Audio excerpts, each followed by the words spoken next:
Nur Atilia, Nur Zahira, Fatin Nur Alia, and Ulfa Azura. Salam to all, my name is Dimpiana and I will summarize the case study. So, this case study is about FAIRUZ, 40 years old man, had an accident while working when handling a machine. He was tired and sleepy because he worked for 8 hours non-stop due to his sense of responsibility to finish the task. At 6 p.m., his hand stuck on the machine and shattered. He was hospitalized for 6 days and lost his hand. He also underwent physiotherapy for 3 months. However, he did not finish the session and asked to return to work since no one could handle the machine. He continued his work but his performance decreased. He as well scared and suffered from trauma due to the accidents. FAIRUZ asked to be moved to other department but disapproved by his company. He then decided to resign 6 months later because of the trauma caused by the accident that keeps bothering him.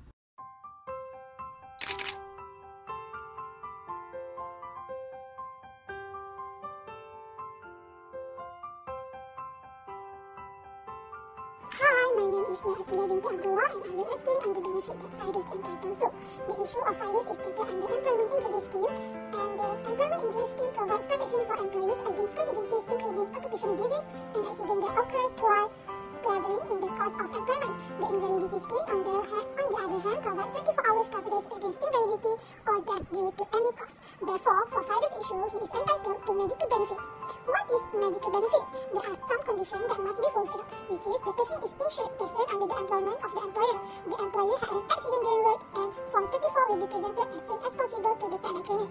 So the answer for this question, Mr. FAIRUZ is entitled to receive this medical benefit and get treatment at any socio-penal clinic or government hospital or clinic under contract with so until he is fully recovered. Other than that, Mr. FAIRUZ is also benefited with temporary disablement benefit. The condition that must be fulfilled is employees must be an insured person under the Act. Accident that occurs to employee must be arised out and in the course of employment. The police is required if an accident occurs to an employee while commuting for employment purpose. The answer for this question is Mr. FAIRUZ is entitled to receive this temporary disablement as he was detained for more than 4 days in the hospital and unfit for work. The payment will be made based on the period basis and circumstances of disability to the work that caused by the accident. My name is Dimpiana and I will continue to answer question 1 on what benefit FAIRUZ will get under Employment Provident Fund EPF Act 1991. Under EPF, FAIRUZ could apply for partial withdrawal under health. Under the partial withdrawal, the EPF allows members who are having medical problems to make a withdrawal from their account to help cover the medical expenses for approved illness and or healthcare equipment as well as fertility treatment. In FAIRUZ's case, he suffered from loss of independent existence, which is his hand limit his effectiveness in doing his work. Not only that, due to the incident, he became traumatized to continue his job in machine handling.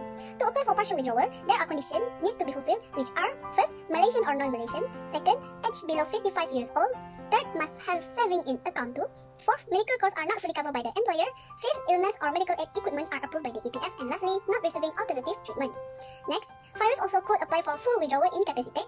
Incapacitation withdrawals enables you to withdraw all of your entire EPF saving if your condition deprives you from your ability to work.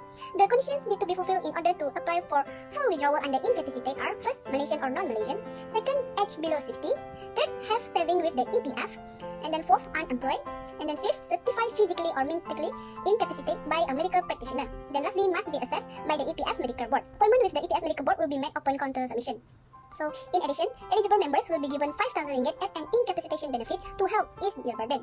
For incapacitation benefits, members that meet the requirements, EPF will award qualified members with an incapacitation benefit of 5,000 ringgit at the EPF discretion.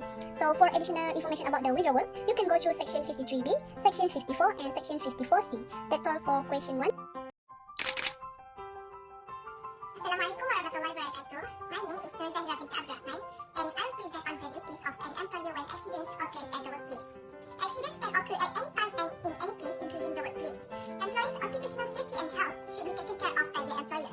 The high-ups have their own duties and responsibilities related to their positions, which also include the staff. Firstly, it is important for the employer to provide medical care and aid to their employees. Whether the accident is serious or not, the employee should be sent to one of the nearby clinics or hospitals to get a checkup or treatment. The more serious the accident, the more immediate the employee's response should be. The employer could also assist the injured employee with all of the required processes. Aside from that, the employer is also responsible for reporting and recording the injury in the organization's accident book. All of the details of the accident that happened must be recorded. It includes the injured employee, what their injury is, the action taken, and others. Keeping a record of accidents will aid the company in preventing future incidents. Besides that, by reporting the injury, the employer could keep an eye on the injured staff and take action if needed. Other than that, when an accident occurs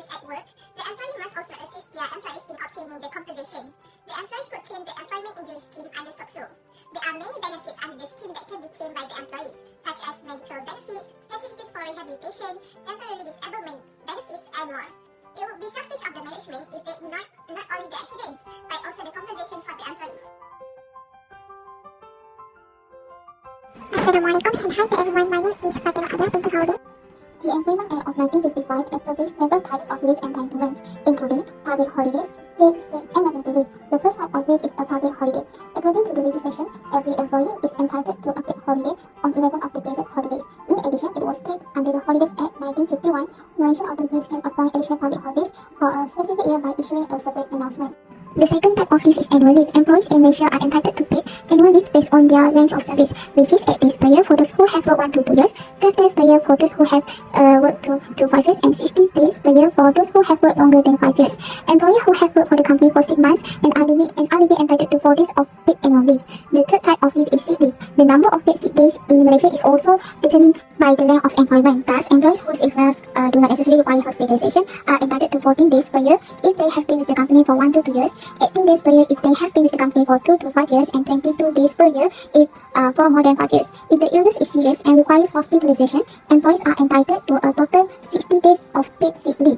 The last type of leave is a maternity leave. Women are also entitled to paid leave during pregnancy under the law. According to the Employment Act of 1955, a female employee in the private sector was entitled to a total of 60 consecutive days of maternity leave, while employees in the public sector were entitled to 19 days.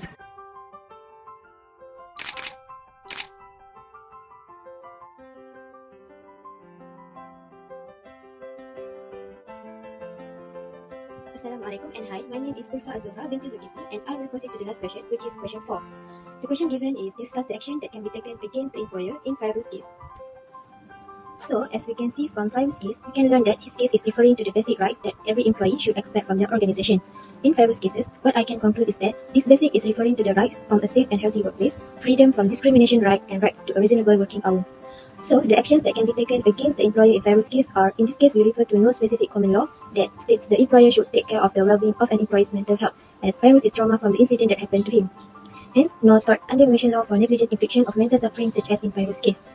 But FAIRUZ would take an action by filing a lawsuit against his employer. To make FAIRUZ employee liable for negligence, 4 elements need to be fulfilled by FAIRUZ, which are duty, breach of duty, possession, and also damage. In addition, we need to remember that as the employee, under Malaysian termination law, they are entitled to resign without providing a reason. But still, if they want to file an unfair dismissal claim, they also need to adhere to substantive and procedural fairness. They have 60 days to file claim, and it would be wise to have proper records and documentation ready to prove that they were unfairly dismissed or forced to resign.